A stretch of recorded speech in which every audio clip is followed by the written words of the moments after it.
तुमकां सांगपाच खरेंच बरें दिसता की आमचे हाफवे भाजयेंचें प्रोडक्शन ऑलमोस्ट डन आसा. सो पप्पान हांगासर वॉडाप केल्लेले आसा. वॉडाप म्हणजेच फेन्सिंग. हे बॅम्बू स्टिक्स यूज करून तेणें केल्ले आसा, कारण आमचो कुत्रो जो आसा तो डायरेक्ट भितन धांवता माकडांक पळयना फुडें. सो सकाळी ब्रेकफास्ट केल्या उपरांत हांवें म्हाज्या आईचें काम केलें. मागीर पळयत जाल्यार प्रतिश्ठा बाय आमगेर खूब दिसांनी येयले. आजयेक फुलां दिवन हांव वयता शेतान, कित्याक आयज खूब माकड येयल्लेले. सो मातशी ड्युटी करची पडली. आनी ल्हान आसतना म्हाका अशी झाडाचेर चडपाची खूब संवय आसली. सो आयज आमच्या आंब्याचेर चडलेलो खूब दिसांनी. तेज्या उपरांत जालो जेवणाचो टायम. सो घरा कडेन येवन हांवें ब्रुनोक जेवण घातलें आनी मागीर आमी लंच केलो. आयज लंचाक सुंगटाची कडी, भाजलेले बांगडे आनी भेंड्याची भाजी आसली.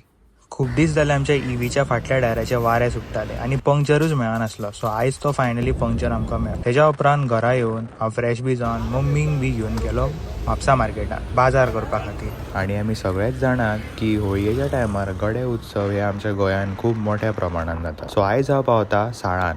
आयज साळ गडे उत्सवाचो दुसरो दीस. सो साळान पावल्या उपरांत आमी सोमते वयता होळये कडेन पांयां पडपाक. थंयच्यान आमी पावता भुमिकेच्या देवळान. थंयसर पांयां पडोन मागीर हांव फ्रेंडागेर वचून डिनर करून फायनली आमी वयतात गडे उत्सव पळोवपाक.